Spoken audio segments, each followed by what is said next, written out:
Oke, we are live. Halo, selamat malam teman-teman semua. Sebelum kita lanjut seperti biasa, apakah teman-teman bisa dengar suara saya dengan jelas? Sebelum kita masuk ke materi. Malam Mas, selamat pagi. Hola, hola. Saya akan malam-malam. Suara jelas Mas, aman ya, suara jelas. Kita akan hari ini kayaknya hari terakhir kita akan bahas teori, teman-teman. Abis itu kita akan mulai masuk ke sesuatu yang excited, yaitu metodologinya. Mungkin sesuatu yang teman-teman tunggu-tunggu banget gitu ya. Kita akan masuk ke metodologi. Jadi be ready. Suara dan gambar jelas, ada 64 yang join. Saya lupa bawa minum saya sebentar. Saya akan ambil minum dulu sambil menunggu teman-teman yang lain.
Alright.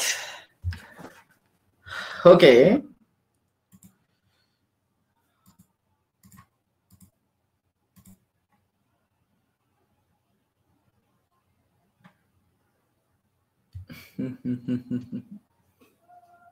Sebentar.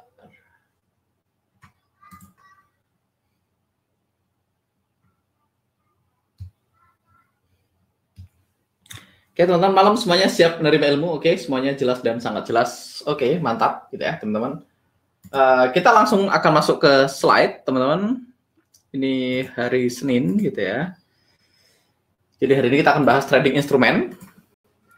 Jadi teman-teman ada dua grup trading instrumen gitu ya. Jadi ada dua grup trading. Yang pertama kita sebut dengan prime instrumen. Jadi ini adalah classical asset yang kadang kita gunakan, bisa kita gunakan untuk spekulasi, bisa juga tidak, di mana value-nya itu berdasarkan dari buyer dan seller dari produk tersebut. Nah, nanti saya akan bahas lebih detail ini apa. Berikutnya kita punya derivative instrumen, jadi ini adalah financial contract, sekali lagi ini adalah financial contract yang nge-link dengan underlying asset, dengan prime instrumennya, di mana harganya itu mostly ditentukan oleh harga dari prime instrumennya, dari aset yang dia turunkan, dan walaupun ada faktor lain yang mempengaruhi harganya, tapi secara umum harga derivative instrumen itu ditentukan dari harga prime instrumennya. Nah, saya akan kasih contoh yang paling gampang teman-teman pahami adalah ruangannya kedap banget Mas, dipasangin apa? Nggak dipasangin apa-apa teman-teman, biasa aja. Jadi salah satu contoh yang paling gampang adalah real estate. Jadi real estate itu masuk ke dalam prime instrumen. Jadi kalau teman-teman beli real estate, teman-teman transaksi prime instrumen. Nah, teman-teman bisa aja, makanya di sini adalah ada keterangan di situ may not or may be used for speculation. Teman-teman bisa jadi beli rumah karena spekulasi gitu ya, karena memang teman-teman adalah real estate trader gitu ya, teman-teman beli rumah untuk dijual lagi di kemudian hari, atau teman-teman mungkin bisa jadi beli rumah untuk digunakan sebagai tempat tinggal. Jadi teman-teman beli rumah cuma pengen ditempatin, boleh juga. Teman-teman boleh beli rumah untuk investasi, itu masuk spekulasi ya. Jadi yang dimaksud spekulasi itu bukan judi teman-teman, tapi kita selalu bilangnya spekulasi. Investasi, beli rumah segala macam juga tetap kita sebut spekulasi, which is bisnis juga spekulasi kan gitu. Nah,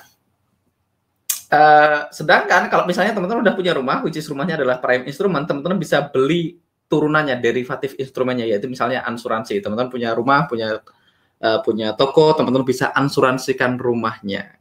Nah, teman-teman bisa lihat harga asuransinya seringkali dipengaruhi atau diturunkan dari harga prime instrumennya atau harga rumahnya.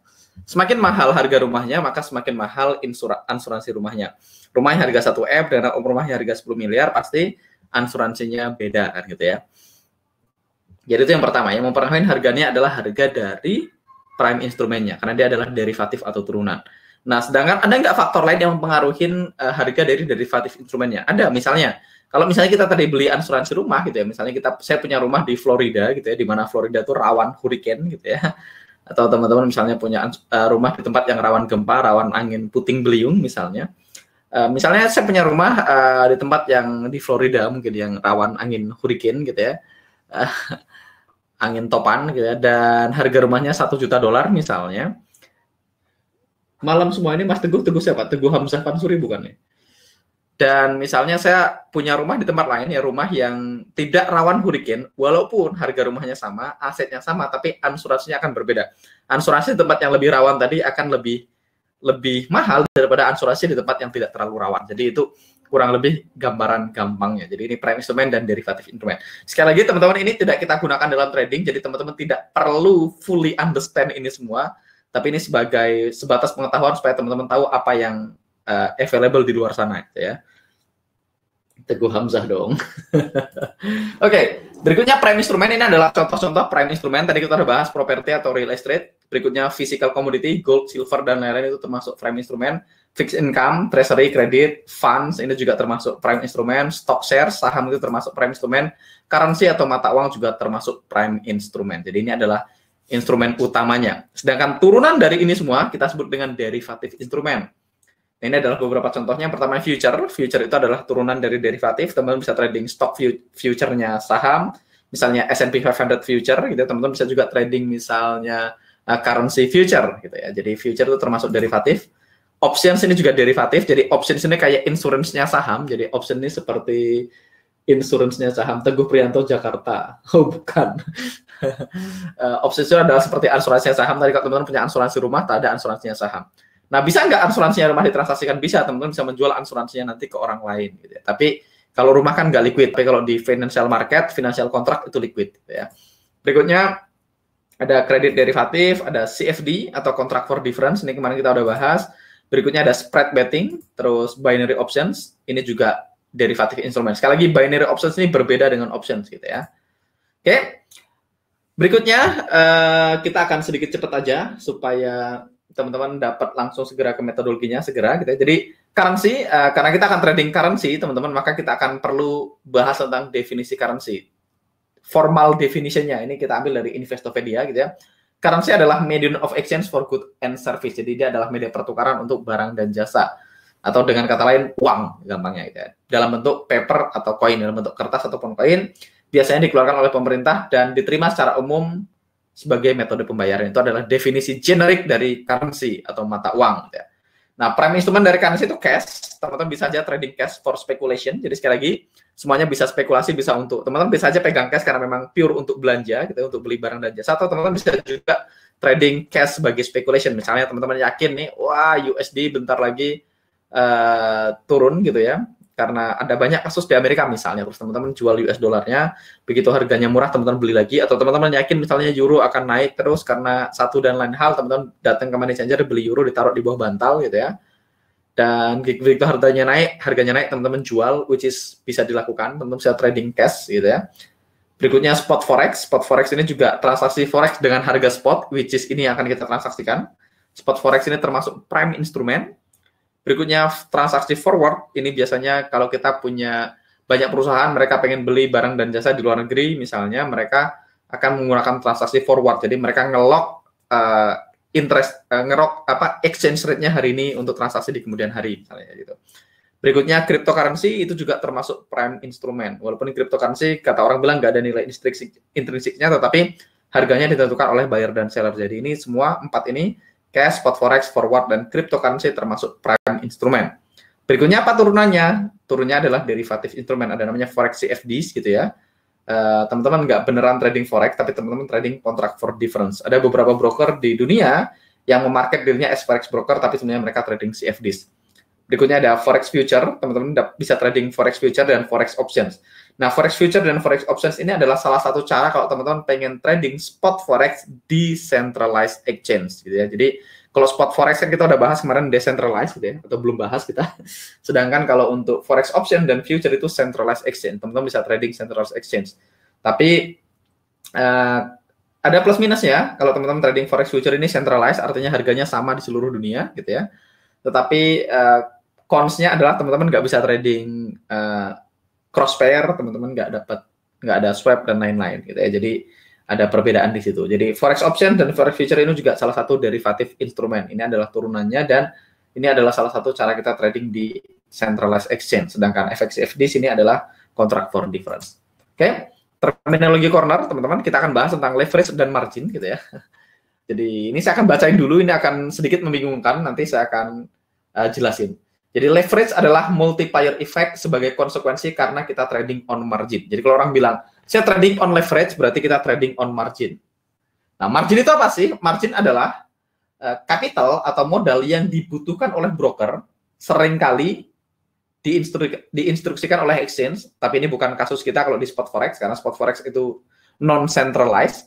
Tapi kalau ini centralized, misalnya teman-teman trading future atau saham tadi, ini biasanya diinstruksikan oleh exchange. Jadi berapa margin yang dibutuhkan untuk mengizinkan kita mengeksekusi transaksi dengan specific size. Specific size ini kita sebut dengan notional value. Jadi ini nilai dari transaksi kita, gitu ya.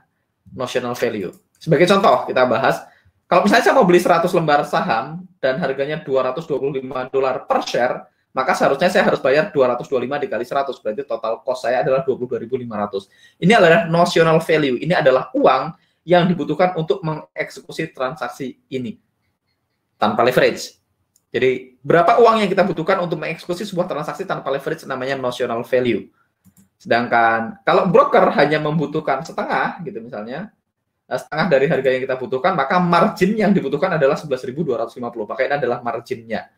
Berarti berapa sih yang broker butuhkan untuk kita eksekusi satu lot, itu adalah margin, sedangkan leverage-nya akan 2:1. Kenapa? Karena 1:2 atau 2:1. Karena untuk eksekusi transaksi 22.500 kita butuh 11.250, maka leverage-nya 2:1. Gitu ya. Jadi kita trade on margin. Nanti kita akan bahas lebih detail tentang spot forex gitu ya. Nah, berikutnya kita akan masuk ke bagian yang kita sebut dengan margin call. Jadi margin call itu apa sih? Kita sekali lagi definisi dari Investopedia. Margin call terjadi ketika value dari marginnya investor, gitu ya. Jadi akun yang kita pakai untuk beli aset tadi dengan uang yang kita pinjam dari broker jatuh di bawah minimal requirement, syarat minimal dari si brokernya. Jadi margin call ini simple, broker itu minta kita untuk top up atau nambah uang ke saldo kita supaya tidak melewati minimum value, supaya kita bisa tetap berada dalam transaksi yang sama. Itu namanya margin call, sering disebut dengan maintenance margin. Sebagai contoh, misalnya teman-teman tadi beli, kita bahas kasus yang sebelumnya tadi ya, kasus yang sebelumnya misalnya teman-teman beli 22.500 saham senilai 22.500 dan teman-teman butuh margin 11.250. Artinya, untuk bisa 100 lembar saham, kalau leverage-nya 2:1, teman-teman butuh saldo 11.250. Ini adalah uang yang kita butuhkan untuk membeli 100 lembar saham di harga 225. Makanya ini adalah margin. Ini adalah uang yang dibutuhkan oleh broker. Misalnya saya punya deposit 12.000, saya udah boleh beli 100 share. Karena saya punya leverage, karena marginnya dibutuhkan cuma segitu. Nah, begitu misalnya saya beli saham terus hari sahamnya minus, sampai minus saya melewati jumlah margin yang dibutuhkan, dari minus saya sudah lebih dari 11.000 gitu ya, maka si broker akan calling, makanya sebut margin call. Sebenarnya dia nggak nelpon, dia akan kirim email yang menginstruksikan, Mas Angga tolong top up akunnya. Kalau dirimu nggak top up akun, kita akan close transaksinya karena dirimu jaminannya sudah nggak cukup, gampangnya gitu ya. Marginnya sudah nggak cukup. Jadi dia akan close transaksi kita kalau kita nggak segera top up akun kita. Makanya disebut dengan margin call, gitu ya. Jadi kalau misalnya saya beli Euro USD, misalnya Euro USD dengan leverage 1:100 gitu ya. Untuk beli satu lot Euro USD, saya butuh 100.000 USD. Karena leverage-nya 1:100, maka saya boleh beli dengan deposit 1.000, saya boleh entry satu lot. Nah, ketika minusnya, misalnya Euro USD bergerak berlawanan arah dengan analisa saya gitu ya, maka minusnya ketika mendekatin 1.000 gitu ya, broker akan nelpon saya gitu ya. atau margin call, biasanya kirim email untuk meminta saya top up akunnya supaya saya tetap bisa stay in the trade. Kalau enggak, kalau saya nggak top up dan sudah melewatin margin yang dibutuhkan, maka broker diizinkan untuk nge-close transaksi kita. Itu namanya margin call, gitu ya. Oke, pertanyaannya, apakah kita bisa mengalami margin call dalam trading? Jawabannya bisa.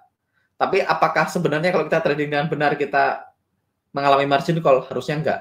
Gimana cara menghindari margin call? Simple, kita selalu menggunakan stop loss, gitu ya. Jadi kita udah bahas teman-teman. Kalau kita trading, gitu ya. Kalau kita teman-teman kemarin review tentang risk pribadi, gitu ya, risk pribadi dan teman-teman punya ideal risk, desire risk sendiri-sendiri, maka harusnya teman-teman akan jauh dari margin call, gitu ya. Karena kalau teman-teman sampai margin call berarti kemungkinannya 2, tidak pakai stop loss. Ketika kita punya minus yang jauh banget sampai melewatin margin yang dibutuhkan, ya. Nah, di luar kelas survival to mastery teman-teman, di Republik Indonesia ini margin call atau MC ini jadi sesuatu yang umum di dunia trading. Saya selalu bilang margin call itu tidak wajar. Jadi kalau teman-teman sampai mengalami margin call berarti nggak bisa trading, gitu ya. Dan kita simply bisa menghindari margin call dengan menggunakan stop loss. Apa benar Mas broker itu bisa setting supaya akun trading kita margin call? Saya pernah baca di grup trading FB katanya dia locking posisi tapi tiba-tiba tetap MC. Ya, kalau brokernya melakukan itu ya tinggal diganti brokernya. Harusnya sih enggak. Tapi memang kalau margin call paling gampang itu nyalain broker. Fakta dia locking, kemungkinan besar dia nggak bisa trading kan. Fakta dia locking on the first place berarti nggak bisa trading, gitu ya. Jadi kemungkinan kalau MC berarti lockingnya mungkin nggak stabil, nggak sama lotnya. Gitu. Dan locking juga kurang kerjaan sih. Locking kan sama kayak cut loss. Kalau saya prefer cut loss daripada locking, gitu ya. Dan beda broker, beda requirement, ini yang perlu kita catat ya. Beda broker, beda aturan berapa stop out levelnya, gitu ya. Jadi nanti dicek di brokernya masing-masing, gitu ya. Jadi di level berapa broker diizinkan untuk nge-close transaksi kita, nanti ada beda broker beda-beda. Namanya margin levelnya beda, gitu ya. Namanya margin call, gitu ya. Oke, hedging maksudnya Mas. Oke. Jadi simpel cara menggunakan margin call adalah menggunakan stop loss. Bisa nggak kita pakai stop loss dan tetap bisa margin call? Jawabannya bisa aja. Kalau misalnya market bergerak dengan luar biasa tidak terkontrol, misalnya kita Sabtu Minggu gitu ya, kita trading nginep di hari Sabtu Minggu dan ternyata Senin dia gap yang gila-gilaan banget gitu ya, maka bisa aja stop loss kita dilewatin dan kita jadi MC walaupun kita pakai stop loss. Tapi itu apakah itu pernah terjadi sama saya? Jawabannya no, saya nggak pernah ngalamin itu. Itu bisa terjadi kalau teman-teman trading liquid currency yang tidak liquid. Jadi kenapa nggak pernah terjadi sama saya? Satu, saya selalu trading liquid currency. Dua, saya selalu pakai stop loss. Dan tiga, saya selalu menggunakan risk yang kecil. Jadi kalau misalnya terjadi gap, gitu, misalnya saya risknya 0,5%, begitu gap mungkin saya akan loss jadi 1,5%, tapi saya nggak akan mengalami margin call, gitu ya. Oke, berikutnya kita akan bahas spot forex mekanik. Mas, balance kita sama dengan uang jaminan kita kepada broker, yes. Makanya nanti ada marginnya, ada margin free. Setiap kali kita open posisi, maka marginnya akan kepake, tinggal berapa yang sisa, gitu ya. Spot forex mechanics. Jadi teman-teman, ketika kita trading spot forex, kita ini tidak trading satu mata uang. Jadi kalau saya bilang saya beli USD, itu saya nggak bisa cuma beli USD. Pasti saya akan tukarkan dengan mata uang lain. Kalau teman-teman bilang, teman-teman ke money changer gitu ya, teman-teman beli US dollar, kan berarti bukan beli US dollar, tapi teman-teman beli US dollar pakai apa? Oke, saya beli US dollar pakai rupiah. Berarti teman-teman tukar antara US dollar dan rupiah. Makanya itu jadi pair USD IDR gitu ya. Kalau misalnya teman-teman bilang saya mau jual USD. Nah, ketika teman-teman jual USD itu teman-teman tidak jual USD gitu aja. Tapi teman-teman menukar dengan mata uang lain. Misalnya saya jual USD ditukar sama euro atau ditukar sama rupiah. Kalau saya tukar sama euro berarti saya barusan transaksi euro USD ya. Dengan free yang tinggi 1/10.000 apa bisa apa ada pertanyaannya? Loh, kok hilang? Hilang pertanyaannya ya. Mas, balance syarat jadi broker apa coach? Syarat jadi broker saya tidak begitu paham teman-teman. Nanti bisa nanya ke Pak Sutopo kalau itu. Bukannya SL tetap ke hit Mas kalau kena gap? Tetap ke hit SL tapi di SL-nya kena di harga open. Jadi SL-nya dilewatin. Kalau gap SL-nya dilewatin. Ingat, karena kalau gap itu nggak ada seller atau buyer di harga yang kita mau gitu ya, makanya dia nge-gap. Karena nggak ada sellernya, makanya dia lompat. Nah, ketika SL kita adalah stop order, makanya kita dikasih harga ketika open, bukan harga SL-nya gitu ya. Oke, syarat dari broker saya nggak tahu ya, saya nggak tahu detailnya. Saya tahu partially, tapi nggak tahu persisnya gitu ya. SL-nya keseret ya Mas Yes. Oke, jadi dalam forex teman-teman kita tidak trading satu currency, tapi kita menggunakan namanya currency pair. Jadi kita memasangkan dua mata uang yang berbeda menjadi satu dan kita beli salah satu dengan menjual salah satunya. Gitu ya. Jadi ketika kita bilang saya beli USD, berarti saya harus jual sesuatu untuk dapetin USD. Kalau saya jual euro berarti euro USD. Gitu ya.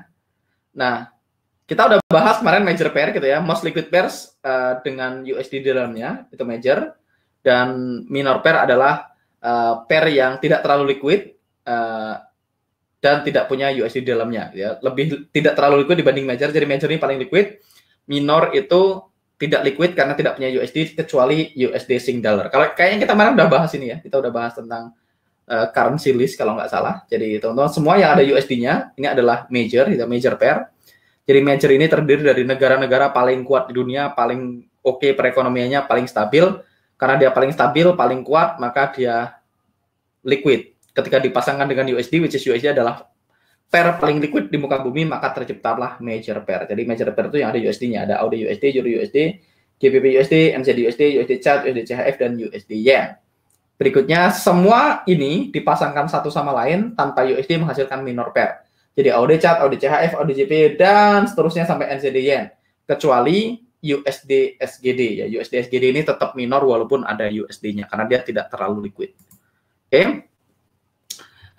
Oke, Mas, kalau gap itu sesuai TP atau close sesuai harga gap? Harusnya close sesuai harga gap, gitu ya. Apa kerugian dan keuntungan leverage besar? Nggak ada kerugiannya. Nggak ada kerugiannya sih.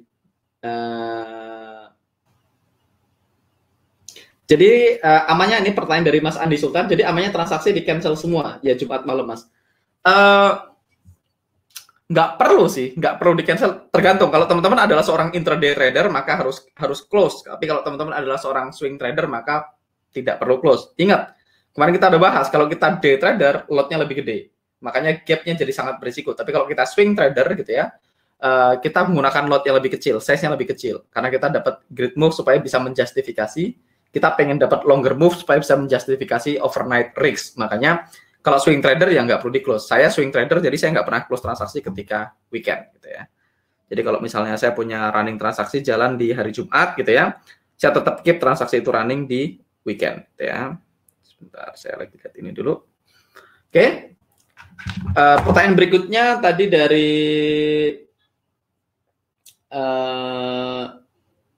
hedge fund itu company besar yang melakukan hedging kah, Mas? Bukan, hedge fund itu adalah perusahaan yang mengelola fund, mengelola dana, namanya hedge fund. Atau fund manager lah, orang nyebutnya hedge fund.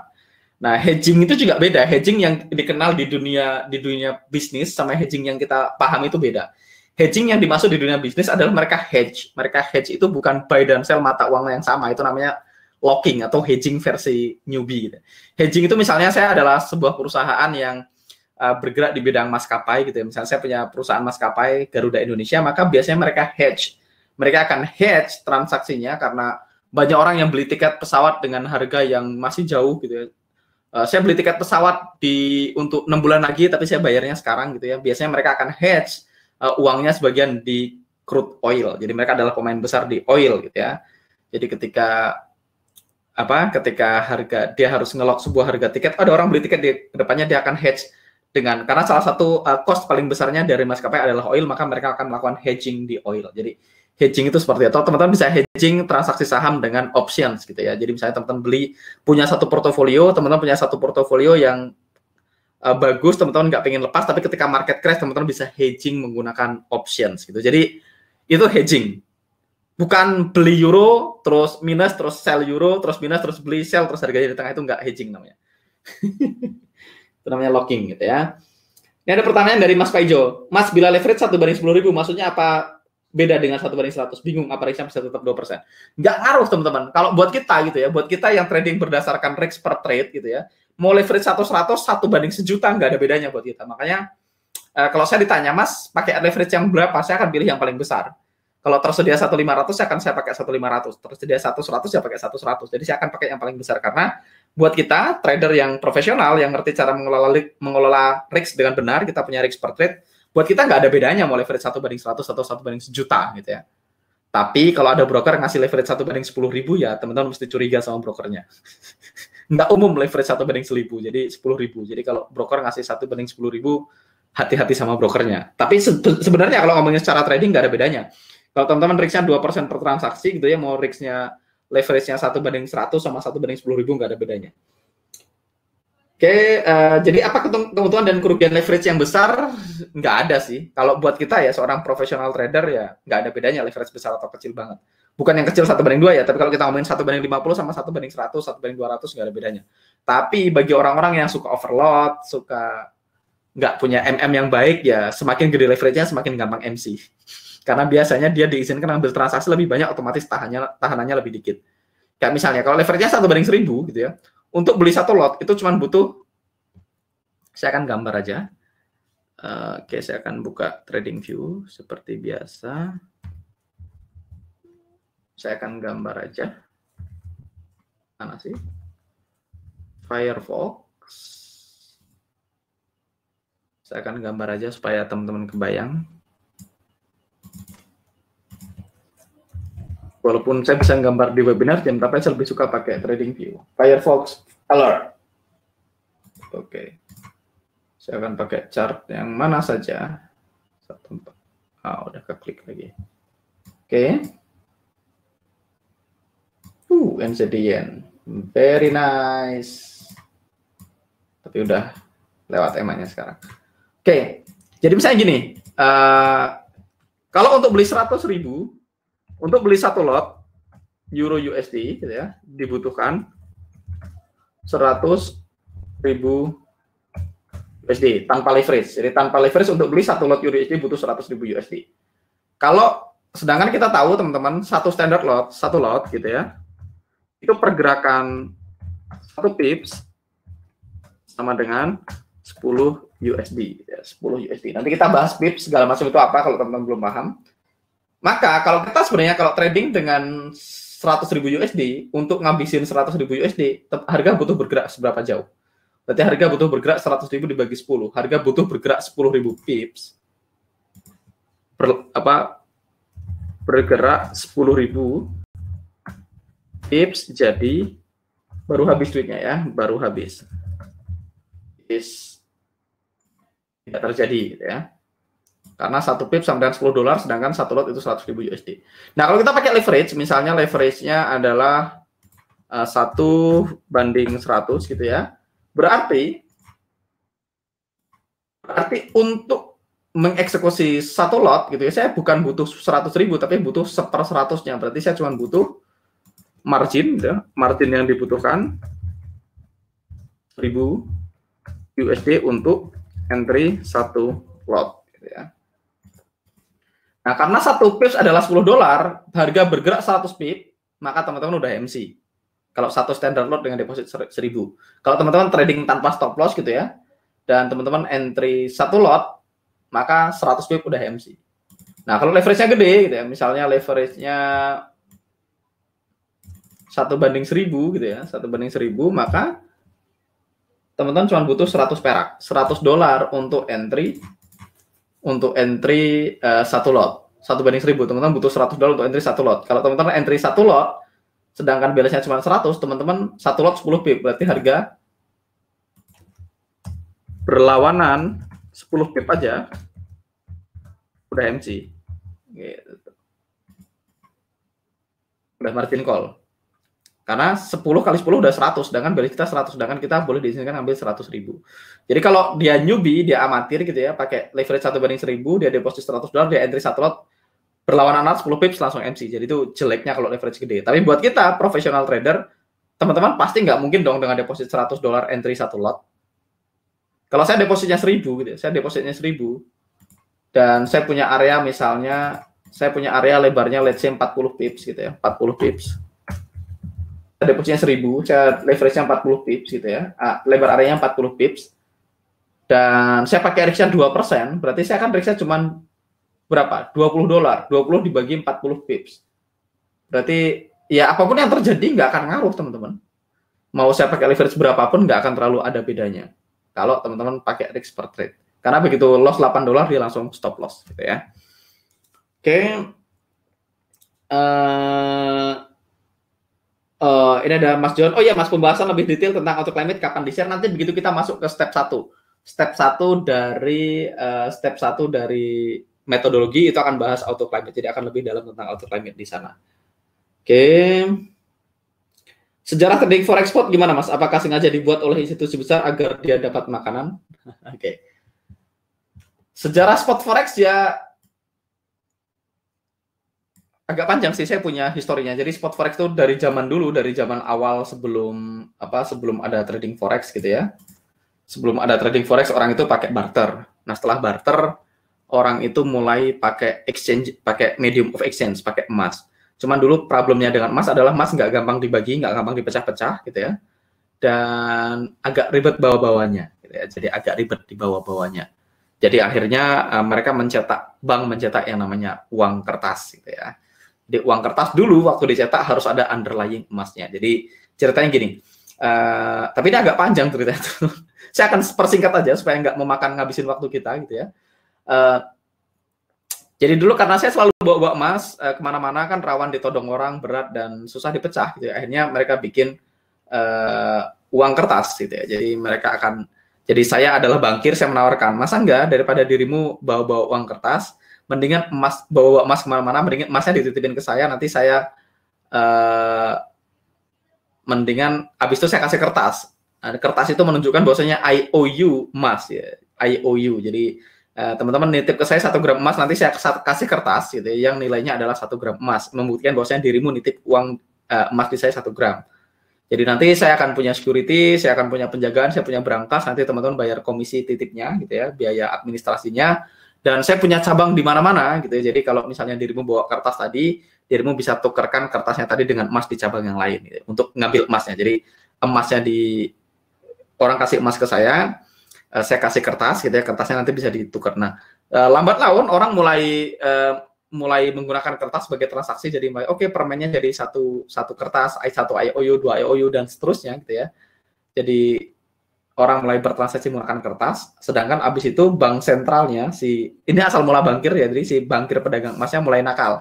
Dia mulai mencetak IOU palsu di pasaran tanpa underlying emas. Jadi harusnya kan setiap uang kertas yang dipegang, uang kertas zaman dulu, setiap lembar kertas itu ada emasnya. Tapi akhirnya mereka mulai mencetak kertas-kertas itu tanpa harus ada emasnya, karena mereka udah tahu kalau kertas itu laku. Akhirnya terjadi oversupply, kertasnya banyak, sedangkan emasnya sebenarnya nggak sebanyak itu. Makanya karena kertasnya banyak, maka harganya jadi naik, terjadilah inflasi. Dan jadi ketika orang datang ke bankir pedagang emas tadi untuk nuker emas, seringkali nggak ada emasnya, karena udah nggak ada underlying asetnya, udah nggak seperti dulu, bukan 1 emas 1 kertas. Dan itu terjadi ras, dan lama-lama bankir pedagang emas tadi berevolusi menjadi bank sentral. Ini kalau diceritain panjang, nanti jadi kayak cerita konspirasi gitu ya, cerita teori konspirasi. Saya secara pribadi percaya konspirasi, teman-teman, karena memang sejarahnya dari situ, dari bankir pedagang emas. Mereka minjemin uang kepada para pangeran, para raja, karena dari dulu para raja kerajaan itu mereka memang nggak ngurus uangnya.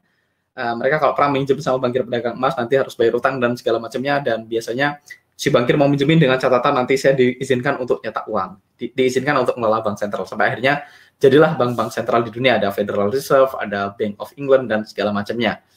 Dan mulai dari Presiden Nixon kalau nggak salah, Amerika ketika terjadi perang antara Amerika dengan Vietnam gitu ya, Amerika pengen menang. Jadi dulu setiap kali uangnya dicetak harus ada underlying emasnya, walaupun nggak 100%, tapi harus ada emasnya, harus ada underlying emasnya setiap kali menyetak uang. Tapi akhirnya presiden tadi karena dia mau menang, dia pengen beli alat-alat perang yang canggih untuk perang lawan Vietnam gitu ya. Ada gamenya namanya Vietcom, namanya apa ya? Vietcong gitu. Dan dari situ akhirnya terjadilah mereka nyetak uang tanpa underlying emas untuk beli alat-alat perang. Itu yang terjadi, nyetak uang, terus akhirnya jadi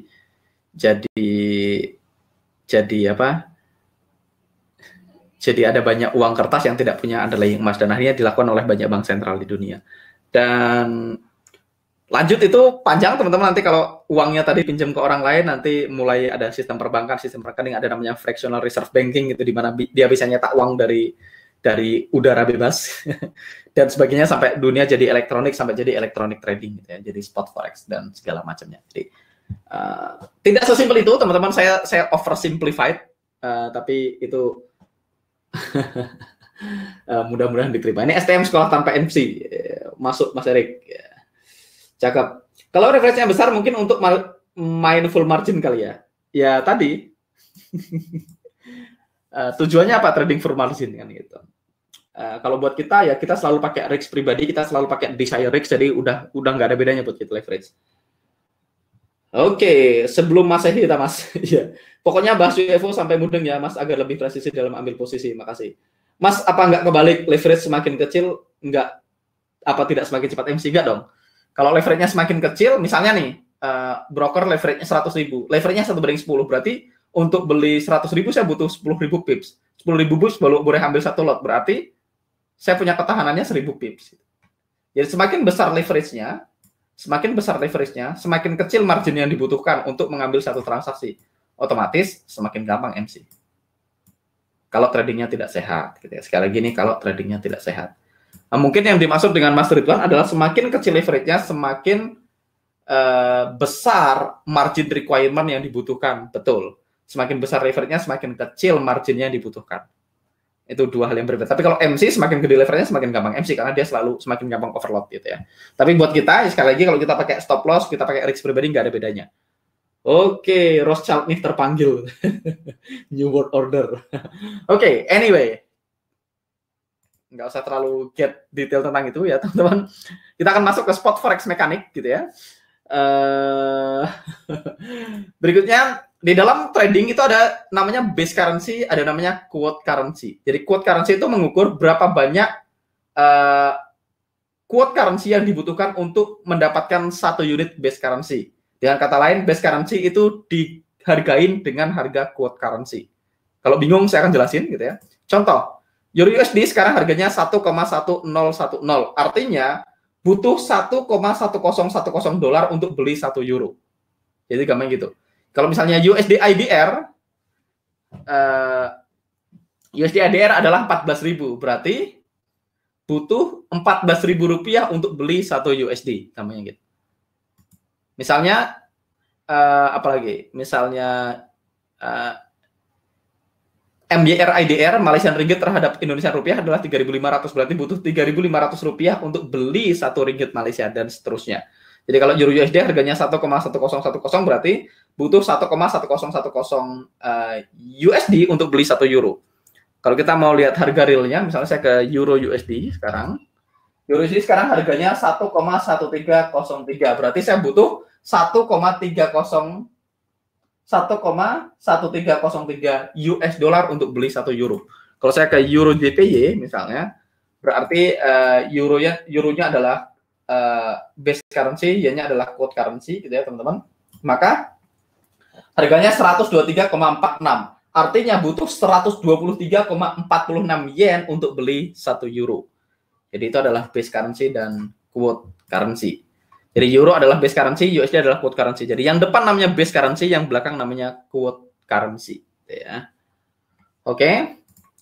Berikutnya spot forex mekanik, kita masih bahas. Berikutnya PIP. PIP itu singkatan dari percentage in points gitu ya. Jadi PIPS ini adalah minimum price increment berdasarkan FX convention. Jadi kenapa segitu Mas? Karena sudah diputuskan di FX convention. Jadi kenapa nggak begini saya tidak tahu ya. Ini sudah diputuskan sama FX convention. Jadi berapa minimum pergerakan harganya disebut dengan PIP. Nah, PIP ini dihitung dari digit keempat di hampir semua currency. Kecuali yen, PIP adalah digit kedua di belakang koma. Jadi PIP adalah digit keempat di belakang koma, yen adalah digit kedua di belakang koma. Jadi misalnya kita ambil contoh lagi, sekali lagi euro yen gitu ya, saya akan tulis di sini. Euro yen harganya sekarang 123,306. 123,306 gitu ya, saya akan gedein. Maka pips adalah digit kedua. Jadi ketika ininya bergerak maka 1 pip. Jadi disebut 1 pip kalau harga bergerak dari 123,306, dia bergerak ke let's say 123,316. Makanya ini namanya bergerak 1 pip. Jadi yang dihitung adalah digit keempat doang, digit kedua di belakang koma. Untuk yen, semua yen, misalnya USD yen, pokoknya semua yang ada yennya maka pipnya adalah digit kedua di belakang koma, gitu ya. Misalnya ini adalah 109,301. Kita lihat USD yen adalah 109,301. Saya tulis. Oke, sorry, 109,064, 109,064 gitu ya. Maka pipnya adalah ini gitu ya, digit keempat di belakang, digit kedua di belakang koma. Maka disebut turun 1 pip kalau harga turun dari 109,064 turun ke 109,054 gitu. Jadi yang bergerak digit keempat maka disebut dengan pip gitu ya. Jadi pip itu digit keempat di belakang koma. By the way, ini karena saya lagi lihat, jadi kenapa harga berhenti di situ? Teman-teman tahu harga berhenti di situ karena kena RBR, kena touch dia tetap mantul gitu ya. Oke, ini area yang lumayan menarik nih, USD yen M15. Teman-teman tinggal cek limitnya dan segala macamnya. Ini cuma saya kasih tahu bahwasanya supply and demand is work karena ini adalah RBR, di atasnya ini ada white space gitu ya. Karena ada RBR dan ada white space. Nanti kita akan bahas white space, jangan khawatir di grup alumni. Ini ada fill order, ini ada unfill order. Fill order facilitate price to move, unfill order cause price to turn. Oke, kita lupakan. bonus. Berikutnya kalau pair lain selain yen, misalnya euro USD, maka pips adalah digit keempat di belakang koma. Misalnya euro USD sekarang 1,3076 gitu ya, misalnya 1,13076 gitu ya. Maka pips adalah digit keempat di belakang koma yang ini gitu ya. Sedangkan harga bergerak 1 pip kalau dia naik dari 1,13076 ke 13086. Maka dia disebut naik 1 pips. Pips adalah digit keempat di belakang koma. Misalnya saya ke euro GBP, misalnya teman-teman bisa lihat euro GBP. Euro GBP misalnya teman-teman bisa lihat harganya sekarang 0,89151 gitu ya. 0,89151 dan 0,89151. Kalau misalnya pips adalah digit keempat, angka 5 berarti harga bergerak 1 pip, dia bergerak dari 151. Misalnya dia bergerak dari 151 ke 0,89051 gitu, berarti namanya harga turun 10 pips ya. Oke, Mas Teguh kan dibantu sama analisa CAD CHF. RBR di sana apa bukan di white space Mas? Nanti kita bahas di belakang ya. XAUUSD digitnya yang mana Mas? Kalau XAUUSD, jadi biasanya pipsnya adalah nomor 1, nomor 2 di belakang koma. Jadi biasanya pipsnya adalah biasanya itu 1712,50. Bisa salah klik. 17,15,50 gitu. Salah terus. Ini harganya 1687,756. 1687,756 gitu. Kayaknya ini deh. Ini adalah pipsnya. Ini adalah pipsnya. Atau yang ini. Let me check di handphone saya. Harusnya sih digit pertama di belakang koma itu adalah pips untuk gold gitu ya. Saya punya gold XAUUSD gold spot. Ya. Pipsnya untuk gold adalah digit pertama di belakang koma ya, digit pertama di belakang koma. Jadi gold. Ya digitnya yang itu. Digit pertama di belakang koma berarti ini 7. Pipsnya yang itu. Oke. Alright. Gold yang mana udah dijawab, Mas Daniel Wang. Pips kalau XO sudah, RD di sana bukan di white space, oke. Nanti Mas dibantu analisa CAD CHF. Time frame berapa, Mas? Oke, berikutnya beberapa broker, teman-teman saya lihat beberapa broker mereka mulai menggunakan digit kelima. Jadi kalau teman-teman tanya, tadi ada 4 digit kelimanya apa? Ini kita sebut dengan fractional pips. Jadi akan muncul additional digit. Untuk pair lain akan ada 5 digit, untuk yen akan jadi 3 digit. Nah, dari mana datangnya digit kelima? Digit kelima itu datang dari persaingan antar broker. Jadi ketika dulu para broker bersaing gitu ya, mereka akan mulai berusaha memberikan spread yang terbaik, mereka akan berusaha memberikan komisi yang terbaik, makanya mereka mengeluarkan digit kelima. Jadi misalnya saya balik ke Euro USD gitu ya, teman-teman. Euro USD misalnya dulu kan harganya cuma 4 pips nih. Jadi dulu harganya cuma segini. Maka kalau harganya cuma segini, teman-teman, harganya cuma begini, maka 1 pips adalah naik dari 1307 ke 1308. Ini 1 pips. Dulu rata-rata broker itu 4 digit. Nah, belakangan baru broker rata-rata 5 digit. Dulu banyak broker 4 digit. Nah, akhirnya banyak broker mulai berusaha ngasih penawaran yang terbaik. Jadi kalau misalnya kayak gini, teman-teman, spreadnya udah paling kecil 1. Spreadnya pasti 1 pips. Spreadnya jadi 1 pips. Minimal 1 pips karena nggak ada pilihan lain. Kalau orang ngasih komisi, maka komisinya juga komisi 1 pips. Nah, komisinya 1 pips. Spreadnya 1 pips, komisinya 1 pips. Nah, jadi ini yang umum karena nggak punya pilihan lain karena 08 ke 07. Nah, akhirnya banyak broker berusaha menawarkan, oke, kita akan punya komisi yang beda. Kita punya komisi 0,6 pips. Kayak misalnya hot forex yang zero spread. Kalau teman-teman trading hot forex zero spread untuk Euro USD itu komisinya 0,6 pips. Nah, 0,6 pips ini nggak bisa, makanya dia nambah digit kelima. Jadi dari 7 jadi 76 gitu ya. Kalau 0,6 pips di sini bisa nih. Oke. Jadi 82. Jadi komisinya 0,6 pips. Terus mulai broker-broker mulai oke, kita akan pakai spread yang zero gitu ya misalnya. Jadi dia mulai pakai spread misalnya 0,2 pips gitu. Jadi makanya keluarlah digit kelima. Jadi digit kelima itu dulu karena banyak broker berusaha ngasih komisi terbaik, harga terbaik untuk kliennya, maka mereka membutuhkan digit kelima. Kalau dulu karena cuma 4 digit jadi cuma 1 pips. Jadi mereka bersaing, mereka berusaha ngasih harga terbaik, akhirnya keluarlah digit kelima ya. Oke. Sampai di sini ada pertanyaan, teman-teman. Saya akan sebentar. Digit kelima itu kirain digit kenakalan Mas, kayak akun. Nih saya akan refresh teman-teman, abis ini saya akan refresh karena saya kehilangan kamera, saya nggak suka kalau nggak ada kameranya, saya akan refresh teman-teman akan kehilangan.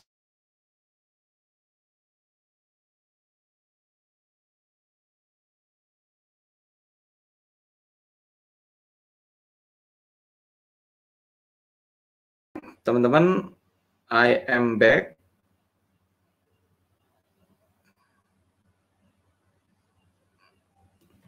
Saya akan munculkan ininya. Munculkan. Oh, saya salah ini. Salah kamera. Oke, saya jadi pakai kamera yang ini. Jadi nggak bagus ya.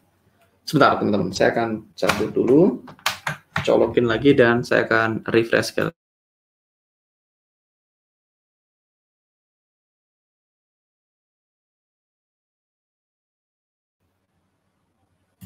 Boom. Oke, sekarang kameranya benar ya. Oke, jadi pips kita udah bahas teman-teman. Saya kembali. Please chat kalau teman-teman bisa lihat saya kembali. Tadi kesenggol wirelessnya, jadi nggak kelihatan. Alright. Kalau nggak ada gambar Mas Angga ganteng, kurang semangat belajarnya. Spread XAU di broker 54 pips, bacanya berapa coach? Di broker apa dulu? Kalau 54 berarti misalnya XAU USD, di Hot Forex misalnya spreadnya 25, berarti itu 2,5 pips gitu ya. Jadi broker itu selalu menggunakan 5 digit, jadi yang paling belakang itu poin gitu ya. Oke, jadi tipsnya XAU USD itu digit keempat. Digit keempat. XAU USD itu digit pertama di belakang koma. Jadi saya balik lagi XAU USD. Misalnya teman-teman bisa lihat harganya kalau di broker biasanya nggak 3 digit kayak misalnya gini. Biasanya harganya berapa nih? 169371. Misalnya harganya 1692,71 gitu ya, berarti pipsnya ini 7 pips, 7 ini. Begitu 7-nya bergerak itu 1 pips gitu ya. Oke, kameranya tadi mengurangi gantengan Mas. Iya. Oke, Mas, apakah buy atau sell yang kita orderkan counterpartinya hanya dari orang-orang yang transaksi di broker yang kita pakai saja ataukah bagaimana? Oke, nanti kita akan bahas bentar lagi. Bentar lagi kita akan bahas ya. Oke, cara mudahnya untuk menyamakan pips dengan dolarnya bagaimana? Kalau XAUCD kan 16.8 turun jadi 16.87, maka turunnya $1. Kalau Forex bagaimana? Tergantung lotnya. Nanti kita akan bahas ya, tergantung lotnya. Kalau Forex, kita akan masuk ke sana sebentar lagi. Oke, jadi kita udah bahas nih pips. Euro-USD bergerak dari 1010 ke 1018, berarti dia bergerak di 8 pips. Jadi digit keempatnya dihitung dari 0 dari 8 berarti 8 pips. Euro-USD bergerak dari 158 ke 247, ini maka dia 8,9 pips ya, 8,9 pips. 9-nya adalah fractional pips tadi kita udah bahas. Ini Euro-Yen dari 888 ke 813 bergerak 92,5 pips ya. Teman-teman tinggal kurangin aja. Jadi mudah-mudahan teman-teman udah paham apa itu pips ya. Berikutnya spot forex mekanik ya, terus kita akan bahas lot gitu ya. Kita trading di forex itu menggunakan standard lot gitu ya. Jadi nanti ini masuk ke pertanyaan Mas Ferry gitu ya, Mas Ferry. Jadi ada 3 tipe lot yang dibahas, disetujui di FX Convention. Yang pertama adalah standard lot. Jadi standard lot ini simple, 100.000 of base currency namanya standard lot. Kalau di MT4 namanya 1. Kalau di MT4 teman-teman entry 1 lot itu namanya standard lot. 1 lot itu sama dengan standard lot. Jadi standard lot itu adalah ketika kita beli 100.000 unit base currency. Ingat, base currency. Berarti kalau saya buy euro USD 1 lot, berarti saya buy 100.000 euro ya, menggunakan USD. Berikutnya ada mini lot. Mini lot ini 10.000 dari base currency. Jadi kalau misalnya saya bilang saya entry 1 mini lot NZD USD, berarti saya beli 10.000 New Zealand dollar gitu ya. Kalau di MT4 berarti kalau saya entry 0,1 lot euro yen, berarti saya beli 10.000 euro menggunakan yen. Berikutnya ada micro lots, ini adalah 1000 unit of base currency, dan di MT4 namanya 0,01. Jadi kalau teman-teman beli 0,01 euro USD, berarti teman-teman barusan beli 1000 euro menggunakan USD ya. Contoh, Amlong 35 mini.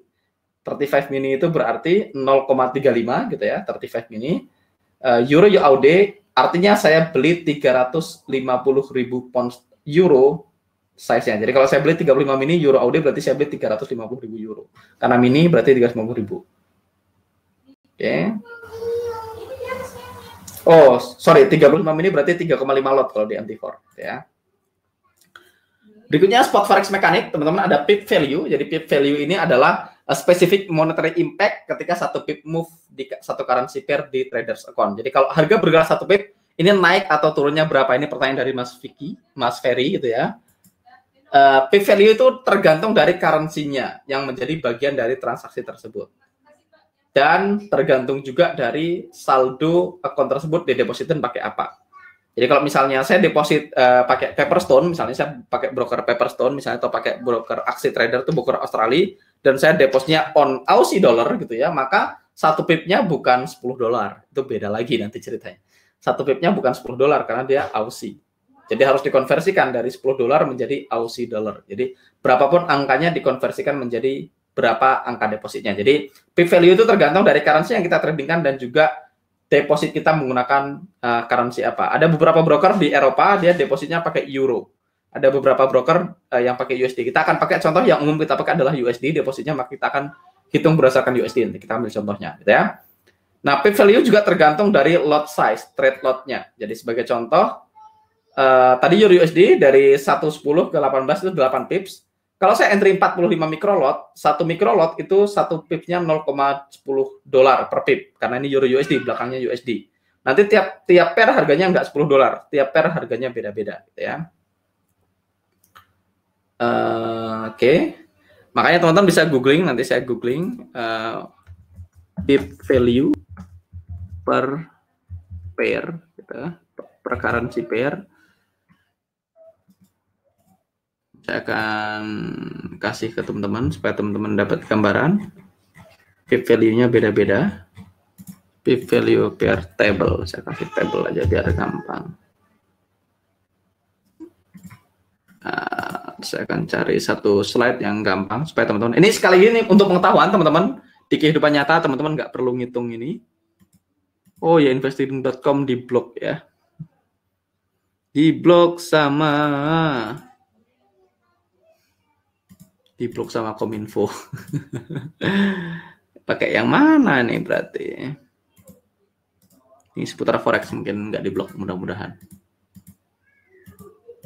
Ya, ada banyak website yang diblok sama Kominfo, jadi agak sedikit tricky. Baby Pips. Baby Pips ini pakai Pip Value Calculator, bukan. Saya butuh tabelnya.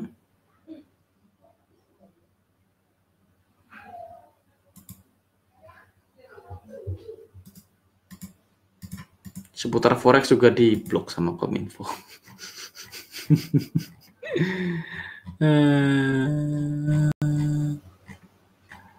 Efek CM, saya punya efek CM juga diblok. Oke. Alpari udah pasti diblok. Oke, kita lupakan aja teman-teman. Tapi intinya setiap pair itu satu pipnya adalah 10 gitu ya, 10. Setiap satu pip standard lot adalah 10 dari base currency, nanti dia harus dikonversi ke USD. Makanya satu pip itu harganya berdasarkan USD beda-beda. Kalau depositnya USD, kalau depositnya euro dikonvert ke euro, kalau depositnya Aussie dikonvert ke Aussie gitu ya. Kenapa pada diblok, Mas? Ada apakah ya? Karena diblok aja, dia suka aja ngeblok Kominfo-nya, Mas.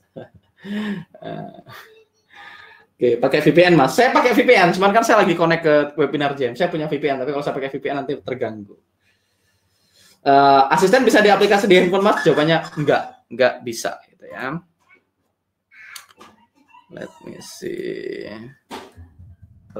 Pip value forex. Coba kalau saya ketik bahasa Indonesia, ada yang bahasa Indonesia enggak?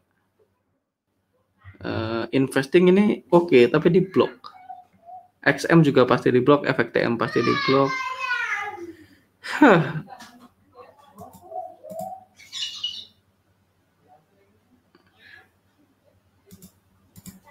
Coba IG.com diblok apa enggak sama Kominfo.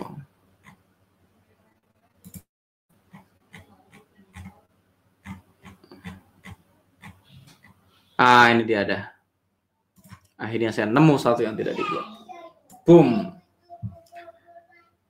Nah, teman-teman bisa lihat. Ini ada trade.hf. Oh iya, HF Hot Forex juga kalau nggak ganti ini dia diblok juga. Oh, harus login, Mas.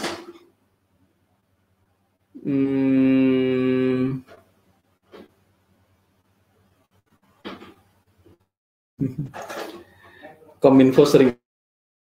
Bisa lihat di sini, ini adalah pip value. Atau lihat ke euro USD. Kalau pair yang belakangnya USD biasanya satu pip kalau standar lot itu nilainya $10 gitu ya. Kalau dia semuanya USD di belakang. Kalau misalnya NZD USD, teman-teman bisa lihat ini $10. GB euro USD $10 per satu pipnya. Kalau kita ambil standar lot. Tapi kalau AUD yen satu pipnya 9,01, AUD NZD 7,02, AUD USD $10, CHF yen $9,01, USD CAD cuma 7,47. Jadi satu pip itu nilainya tidak selalu $10. Jadi dia satu pip itu nilainya 10 base currency dikonversikan ke USD. Jadi misalnya nih USD yen gitu ya, maka belakangnya quote currency-nya kan di quote berdasarkan quote currency yang yen, maka yennya harus dikonversi ke USD dulu supaya dapat harga per pips ya. Nggak usah dipusingin, tapi intinya itu. Tolong di zoom, Mas, nggak kelihatan. Oke. Boom, boom, boom, boom. Ini dia. Trading view nggak diblok ya. Oke, ini pipsnya. Jadi teman-teman itu adalah pip value gitu ya. Artinya kalau tadi saya beli 45 micro lots, berarti 4,5 lots dan harga bergerak 8 pip, maka saya profit $36 gitu ya. $36. Oke. Lanjut, kita akan masuk ke terminologi corner, teman-teman. Jadi masuk ke pertanyaan dari Mas Ferry tadi, pipnya bagaimana ngitungnya tergantung dari mata uangnya ya. Jadi tapi secara umum gampangnya kalau satu pip itu $10. Kalau dia belakangnya USD, kalau enggak berarti belakangnya harus dikonversikan menjadi USD lagi. Oke. Berikutnya kita punya ada yang disebut dengan harga bid. Jadi bid ini adalah harga yang diset oleh buyer. Kemarin kita udah singgung ini berkali-kali waktu kita bahas tentang unfilled order gitu ya. Ketika buyer maka mereka bidding, maka mereka menempatkan harga bid. Harga bid. Ini adalah harga bid gitu ya. Berikutnya adalah harga ask gitu ya. Harga ask ini harga yang ditentukan oleh seller gitu ya, yang diset sama seller, namanya seller asking. Seller asking ada bid sama ask. Dan ada last price. Last price adalah harga di mana transaksi terakhir terjadi gitu ya. Jadi transaksi terakhir berarti ada buyer yang beli dari ask price atau seller yang jual ke bid price, maka terjadilah harga terakhir. Jadi harga terakhir kalau saya buy now, jadi teman-teman saya lihat misalnya ini market apa nih? ESU 19 berarti ini adalah S&P 500 future gitu ya. S&P 500 future teman-teman bisa lihat bidnya 2987,75. Sedangkan aksnya 2988,0. Maka aksnya adalah harga seller gitu ya. Seller terendah jual di harga sini sampai ke 2990. Buyer tertinggi di 2887 sampai ke 2985 gitu ya. 2987 sampai 2985. Jadi ketika buyer pasang harga dia masuk ke bid gitu ya. Seller pasang harga dia masuk ke ask. Seller asking makanya disebut ask gitu ya. Kalau buyer bidding. Sedangkan last price adalah transaksi terakhir yang terjadi. Jadi ketika ada buyer beli dari asking price atau seller jual ke bid price, maka masuk ke last. Jadi misalnya saya buy now gitu ya. Kalau saya buy now, maka saya akan dapat harga 2988. Maka last price-nya adalah 2988. Kalau habis itu ada orang sell now, maka orang akan dapat harga 2987,75. Maka last price-nya adalah 2987,75. Last price adalah harga terakhir terjadi transaksi. Oke.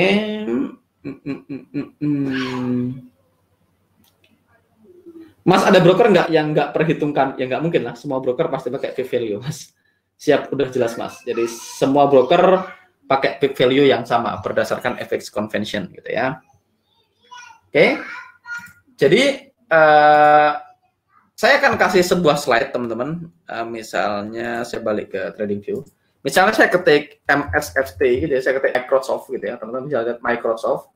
Teman-teman bisa lihat di layar harga Microsoft sekarang 184,94. Jadi ini adalah 184,94. Menurut teman-teman gitu ya, Microsoft 184,94 ini adalah harga bid.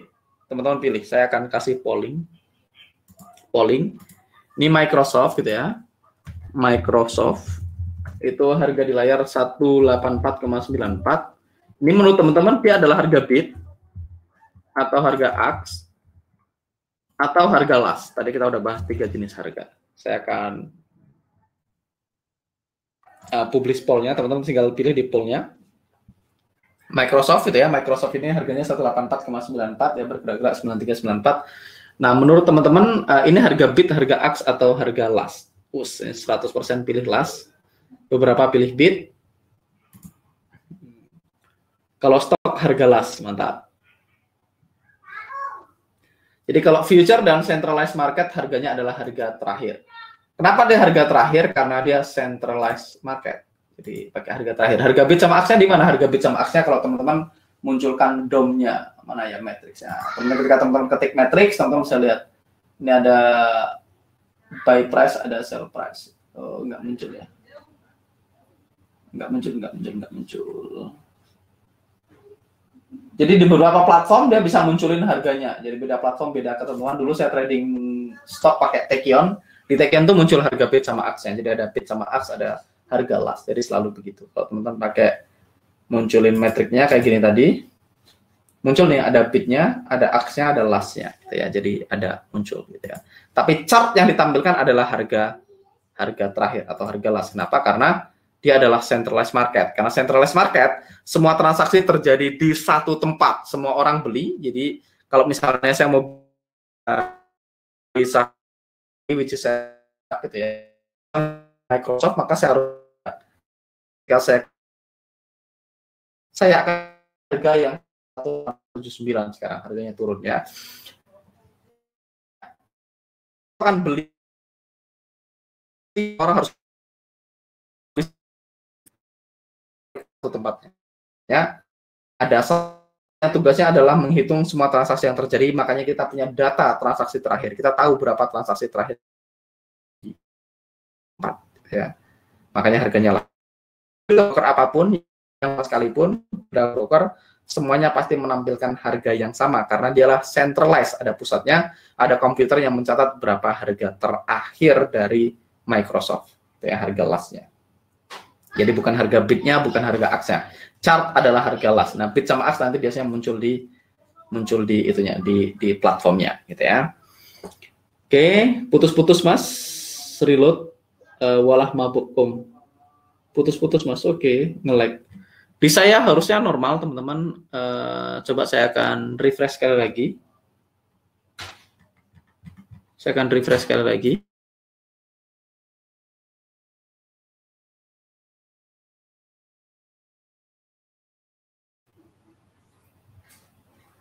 Oke, teman-teman. Kalau teman-teman sekarang bisa dengar saya dengan normal, please comment gitu ya. Saya barusan putusin wifi-nya. Oke, matiin wifi di handphone saya. Euro GBP.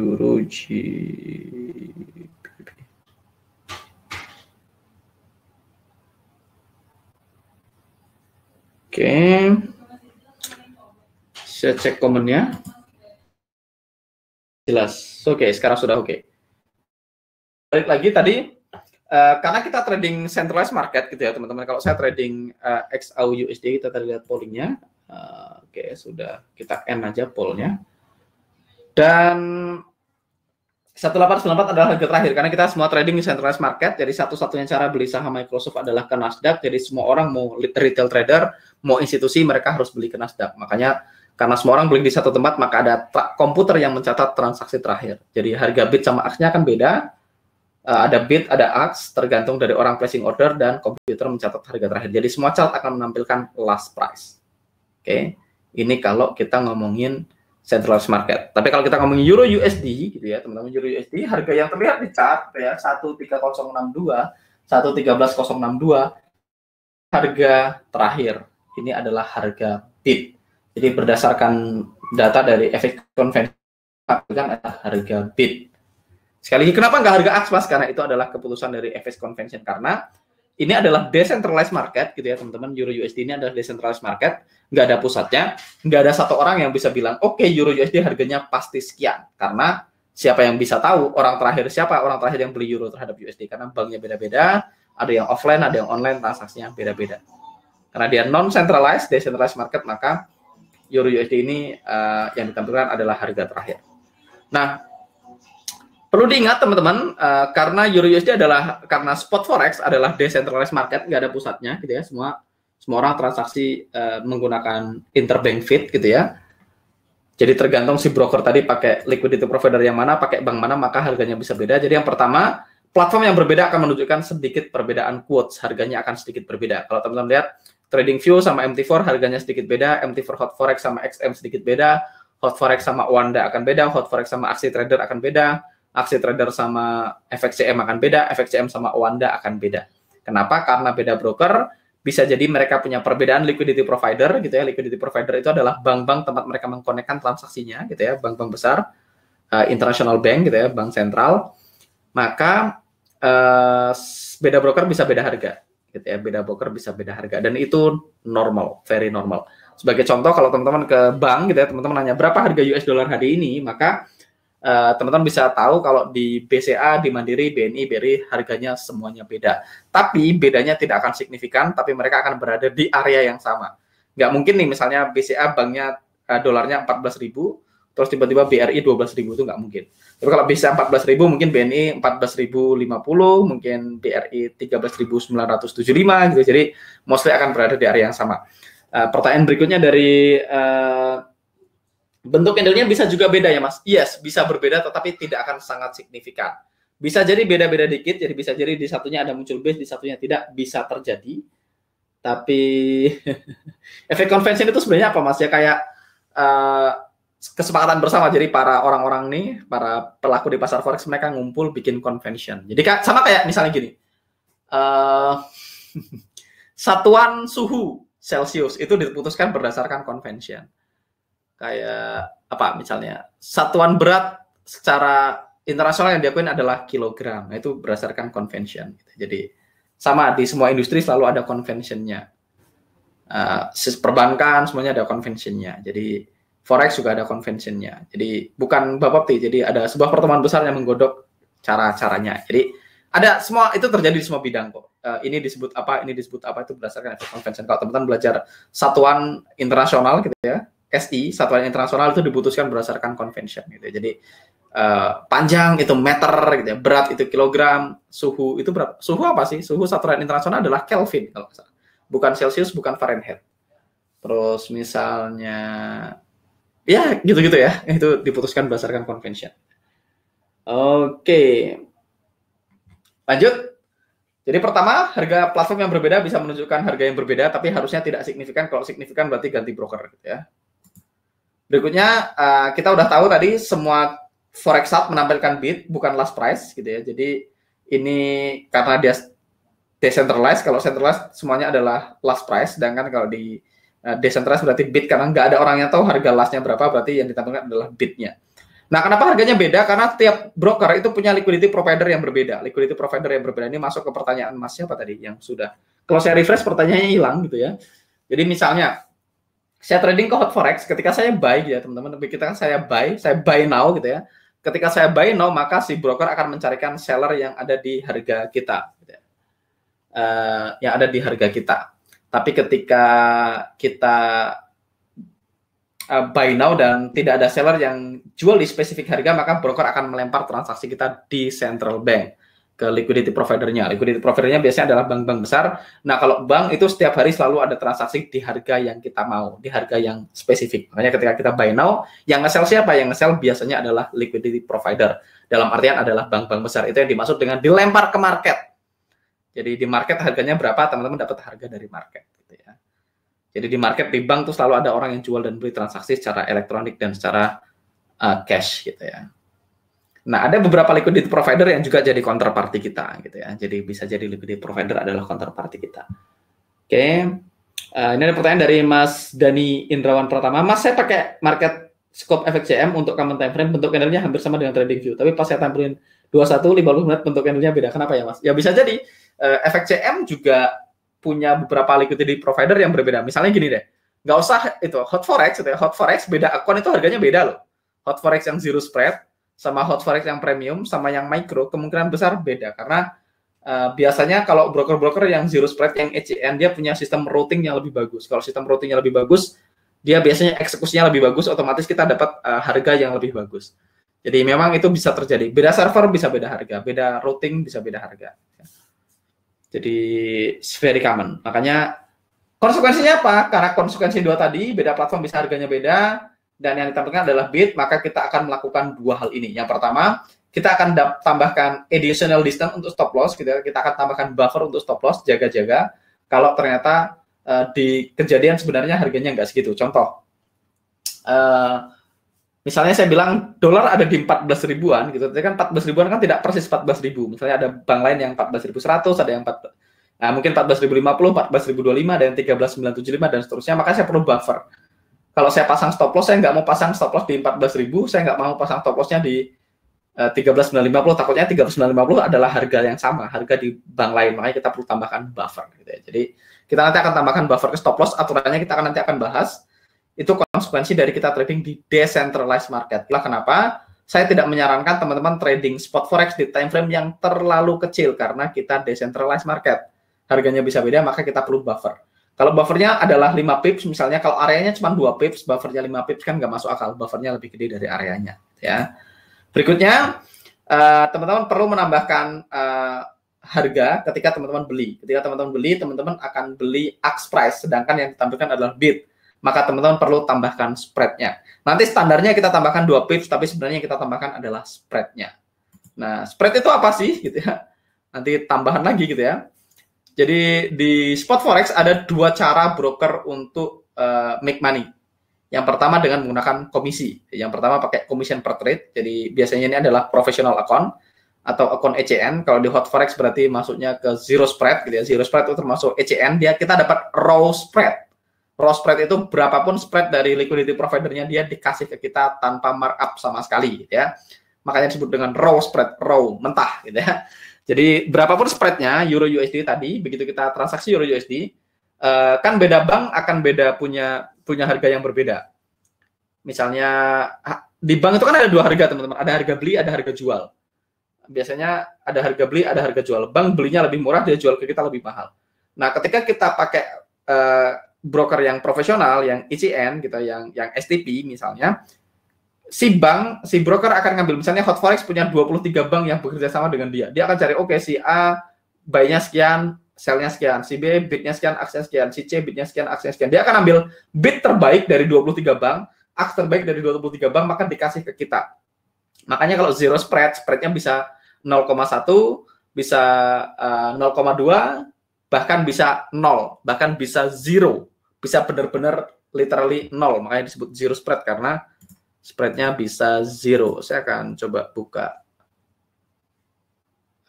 Oke. Saya akan coba buka satu broker Hot Forex yang zero spread gitu ya. Saya akan buka yang ini misalnya.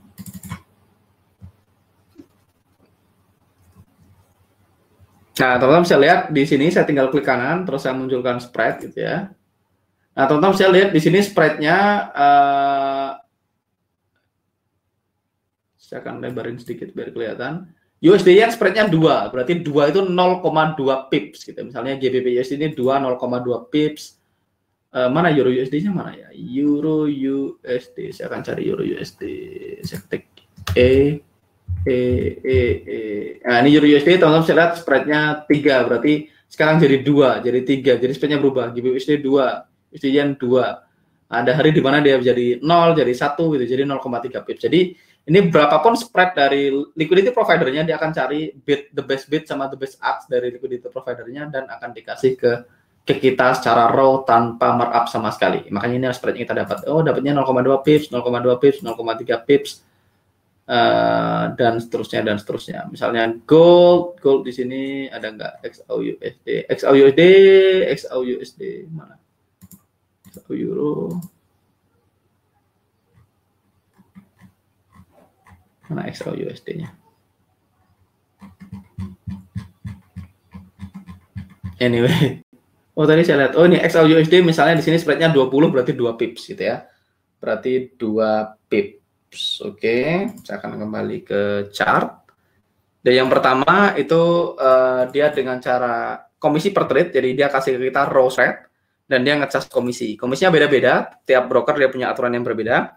Kalau teman-teman pakai Hot Forex yang zero spread gitu ya, itu komisinya adalah $6 per satu standard lot untuk major, berarti untuk major 0,6 pips, untuk cross pair itu 0,8 pips gitu ya. Oke. Berikutnya cara kedua broker make money adalah dengan melebarkan spread. Jadi ada broker yang memarket dirinya sebagai commission free broker tapi spreadnya dilebarin gitu ya. Nah, biasanya ini komisinya built-in di spread, jadi bid sama aksnya dilebarin, jadi spreadnya melebar. Jadi spread itu apa? Spread adalah selisih bid dan aks. Jadi kita udah punya harga beli, harga jual, selisihnya kita sebut dengan spread. Nah, pro account biasanya profesional account biasanya commission based dan biasanya memberikan spread yang lebih baik dan juga yang paling penting biasanya dia punya sistem routing yang lebih efisien sehingga kita dapat harga yang jauh lebih baik gitu ya. Ini contoh lain, ini ada pro account, ini adalah aksi trader gitu ya. Kalau teman-teman bisa lihat pro account, Audio USD Pro spreadnya 2, USDBP Pro spreadnya 2. Misalnya teman-teman bisa lihat Euro USD Pro spreadnya 1, ini pas lagi 0,1 pips. Jadi teman-teman bisa lihat spreadnya lebih rendah. Dan yang regular gitu ya, teman-teman bisa lihat Euro USD kalau regular spreadnya 12. Jadi Euro USD ini spreadnya 1,2 pips. Sedangkan kalau teman-teman pakai pro account spreadnya cuma 0,1. Jadi pro account pertama jelas lebih murah karena spreadnya 0,1. Jadi artinya lebih gampang ke field, lebih tidak gampang SL kena spread. Berikutnya dapat routing yang lebih bagus dan overall bikin dia jadi lebih murah gitu ya. Oke. Setelah ini kita akan bahas rollover dan swap, saya akan habisin sekalian. Dan saat ada news biasanya spreadnya melebar, jadi itu normal. Setiap ada news spreadnya melebar ya. Setiap pagi kenapa spreadnya melebar? Yes, karena kalau pagi bank-banknya belum buka. Karena bank-banknya belum buka atau pagi banget ketika rollover date, tanggal rollover gitu ya. Nanti kita akan bahas rollover habis ini. Ya normal, kalau rollover berarti marketnya tidak terlalu liquid karena tidak terlalu banyak transaksi di broker. Jadi sebenarnya simply spread dari banknya memang lebar. Kalau siang di jam-jam sibuk gitu ya, maka banyak yang transaksi. Kalau banyak yang transaksi maka harga jadi liquid, market jadi liquid, spread-nya akan lebih mengecil. Gitu. Gampangnya gitu ya. Buka akun pro di mana, Mas? Bebas di mana aja, selama dia ECN kita sebut dengan pro account. Pro account. Kalau hot forex berarti pilih yang zero spread. Hot forex itu ada yang biasa, yang premium itu which is regular, ada yang zero spread. Semua broker punya kok biasanya, kayak misalnya FX Primus juga punya akun ECN dan non ECN. Misalnya Aksi Trader tadi yang kita ambil contoh, Aksi Trader punya pro account dan regular, ya sama aja, cuma ECN sama non ECN. Mereka akan menyebut dirinya beda-beda, ya. Oke.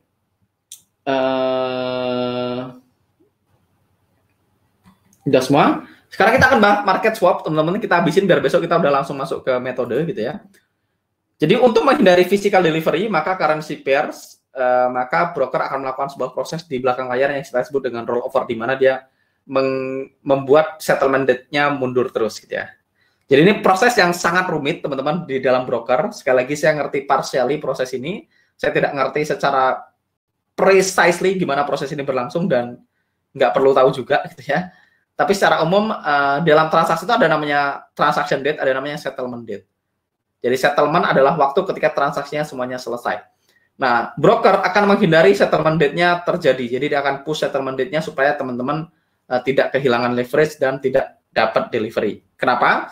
Karena kalau misalnya gini, kalau saya buy 0,1 lot euro USD gitu ya, 0,1 lot aja, berarti kan teman-teman baru saja beli 10.000 euro. Di kehidupan nyata ini tidak bercandaan, ini beneran teman-teman beli 10.000 euro. Kalau misalnya saya beli 1 lot euro USD, berarti saya baru saja beli 100.000 euro.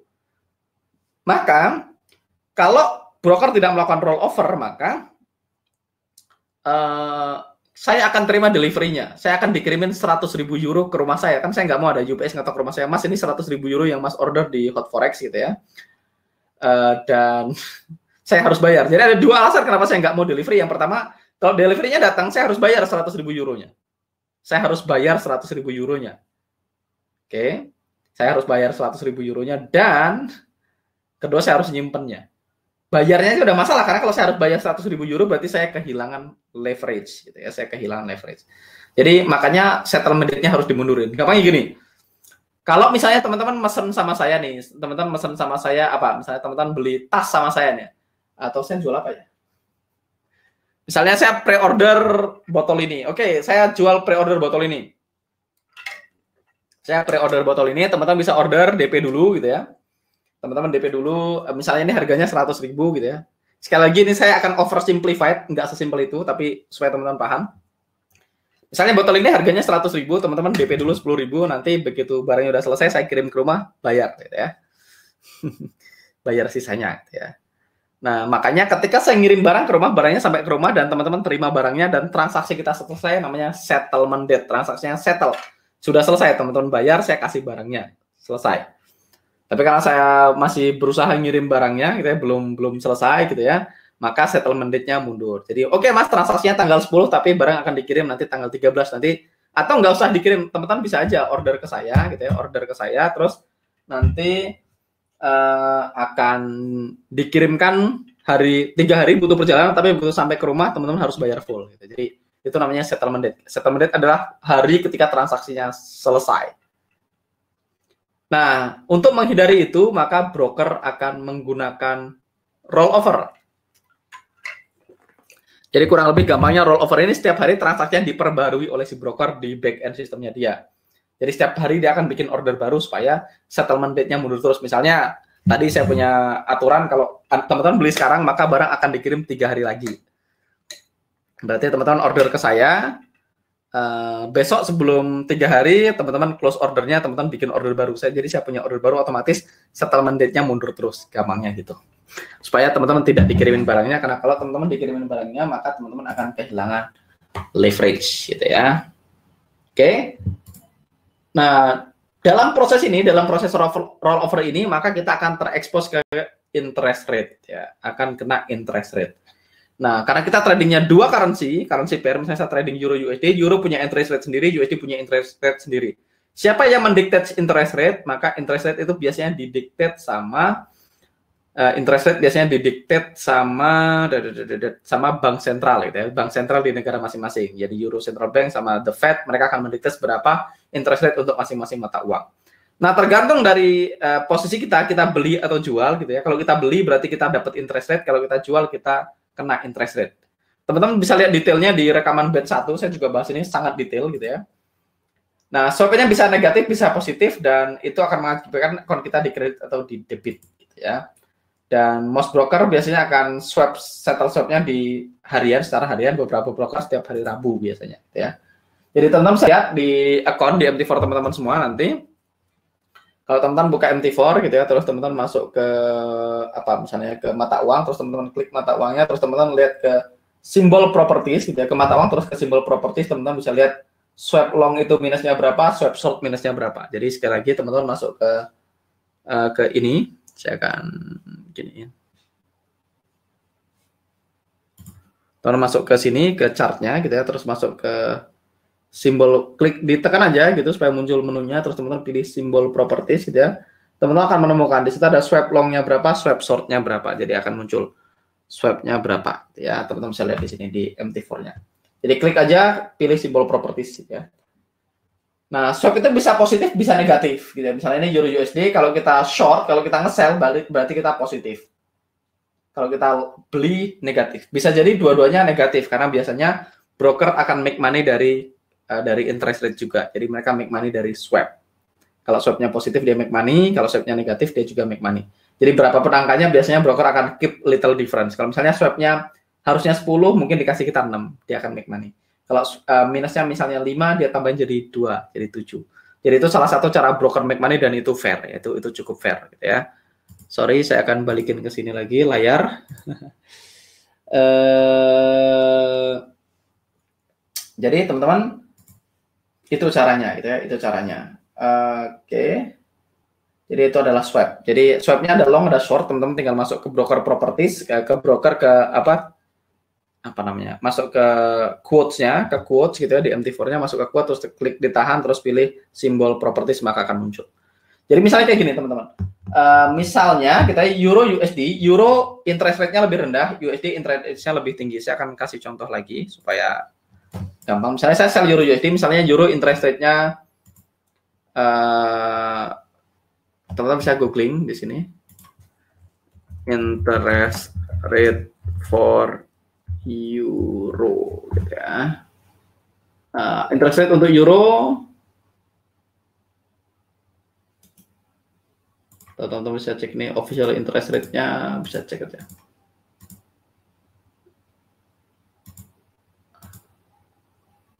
Oh, sekarang interest rate-nya 0. Nggak ada interest rate, interest rate-nya 0 gitu ya.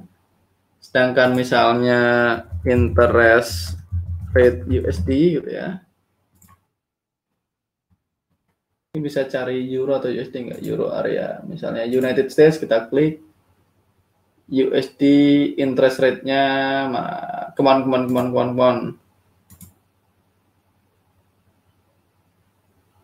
Oh, nggak muncul ya interest rate-nya. Saya ketik di sini. Nah, interest rate-nya di atas 0, ini di atas 0, nggak 0 banget, tapi di atas 0, jadi artinya lebih tinggi sedikit gitu ya. Sempat 1,75 dan seterusnya. Kita bikin gampang aja, misalnya biar gampang gitu ya. Biar gampang dan nggak pusing kita hitungnya, misalnya Euro gitu ya, misalnya Euro interest rate-nya 0,5 misalnya, sedangkan USD interest rate-nya 1 gitu ya, biar gampang ya, 1 sama 0,5. 1,0 atau 0,5% per tahun. Kalau saya posisinya sell gitu, kalau saya sell Euro USD, maka kalau saya sell Euro USD, teman-teman, dan saya let's say sell 1 lot gitu ya, 1 lot gitu ya. Berarti kalau saya sell 1 lot Euro USD kan artinya saya jual 100.000 euro dan beli USD gitu ya. Saya sell 100.000 euro dan beli USD, maka saya dapat USD-nya 100.000 unit. 100.000 unit berarti USD-nya tergantung harganya. Berarti saya punya 1,1296. Anggaplah 1,12. Saya akan dapat 112.096 USD, anggaplah begitu ya. Jadi kalau saya sell euro, satu lot euro USD berarti saya jual 100.000 euro dan saya beli 112.096 USD. Nah, karena saya sell euro, gimana caranya saya jual sesuatu yang saya nggak punya, maka saya pinjam. Kalau saya pinjam euro, maka saya akan di euro USD 100.000 gitu ya. Saya punya 100.000 euro, saya akan bayar interest rate. Saya akan bayar interest rate. Saya akan bayar interest rate-nya euro, berarti 100.000 unit dikali 0,5% misalnya interest rate-nya. Karena saya simpan USD, maka teman-teman, karena saya teman-teman nyimpan USD, maka kalau teman-teman nabung, teman-teman terima interest. Kalau teman-teman pinjam, bayar bunga. Kalau nabung, dapat bunga. Maka interest rate-nya, teman-teman akan terima interest rate-nya. Misalnya teman-teman akan terima interest rate. Nah, tinggal nanti dikali aja interest rate-nya gimana gitu ya. Kalau misalnya USD lebih tinggi, kita terimanya lebih tinggi, yang kita bayar lebih rendah, maka swap-nya bisa positif. Kalau misalnya dibalik, kalau posisinya buy, maka kalau posisinya buy berarti teman-teman beli euro. Kalau beli euro, berarti teman-teman simpan euro. Berarti teman-teman harus sell USD. Gimana caranya kita sell USD? Ya kita pinjam ke bank kan gitu ya. Makanya kalau pinjam kita bayar interest rate, kalau kita buy kita terima interest rate. Makanya dibalik kondisinya. Oh, berarti swap-nya bisa negatif, bisa positif. Ya, tergantung dari posisinya, tergantung dari interest rate suatu mata uang yang bersangkutan. Walaupun pada akhirnya berapapun yang kita terima, biasanya broker akan motong sedikit atau melebihkan sedikit sebagai keuntungan si broker, which is totally fair. Dan beberapa broker biasanya termasuk hot forex, biasanya defaultnya hot forex, kalau teman-teman pakai hot forex yang zero spread itu dia free swap. Jadi free swap ini biasanya Islamic account atau syariah account biasanya free swap ya. Karena beberapa orang mengharamkan swap, jadi beberapa broker bikin transaksi akun-akun yang free swap ya. Oke. Hot forex zero spread udah saya jawab.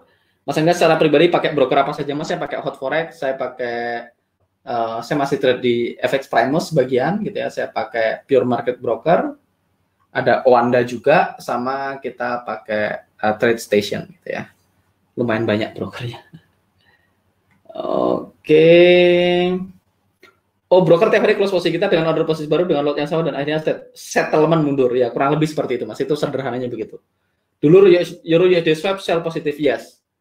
Bisa positif, bisa negatif. Karena sell berarti kalau kita sell berarti kita jual euro, kita beli USD. Kalau USD interest-nya tinggi, euronya rendah, maka kita akan dapat swap positif gitu ya. Mas, hubungannya komisi dengan rebate apa? Hubungan apanya? Hubungan komisi sama rebate apa? Kalau teman-teman trader kan nggak ada rebate-nya. Rebate itu biasanya didapat kalau teman-teman adalah introducing broker atau IB. Nah, IB itu setiap kali kita mereferensikan klien baru, teman-teman akan dapat rebate dari transaksinya. Biasanya broker akan membagi komisinya. Misalnya, oke, komisinya $6. 6 USD, maka misalnya broker akan keep 3 USD untuk broker gitu ya. 3 USD untuk IB gitu ya. Untuk IB, kalau teman-teman IB biasanya gitu. Tapi aturannya masing-masing. Kayak misalnya kalau di Instaforex misalnya, Instaforex itu spreadnya 0, spreadnya misalnya 0,5, spreadnya biasanya 3 pips ya, which is sangat expensive, sangat mahal ya. Instaforex misalnya spreadnya 3 pips, misalnya kalau IB dapat 1,5 pips ya, misal ini contoh. Jadi misalnya saya adalah IB Instaforex dan teman-teman buka akun Instaforex under saya, maka setiap kali klien transaksi satu lot, maka dia kena spread 3 pips, broker ngambil 1,5 pips, saya ngambil 1,5 pips. Jadi misalnya kalau pakai komisi berarti tergantung komisinya. Ini skemanya beda-beda tiap broker gitu ya. Ada yang spread komisinya 60% dari spread, ada yang 50%, ada yang 70%, tergantung juga level teman-teman sebagai IB dan level kerjasama teman-teman dengan si broker gitu. Jadi nggak ada urusannya komisinya sama trading gitu ya. Oke. Kalau free swap yang nanggung swap negatifnya broker, yes. Oh iya, kenapa ada rebate? Ya rebate itu cara si broker untuk ngasih. Jadi gini, rebate itu cuma kayak marketing fee sih. Sama sesimpel kayak misalnya teman-teman, oke, teman-teman bantu jualan saya deh, saya punya jualan ini, saya punya apa? Saya punya bisnis roti gitu ya. Saya punya bisnis roti. Roti saya harganya 100.000 per satu roti, 100.000 per satu roti.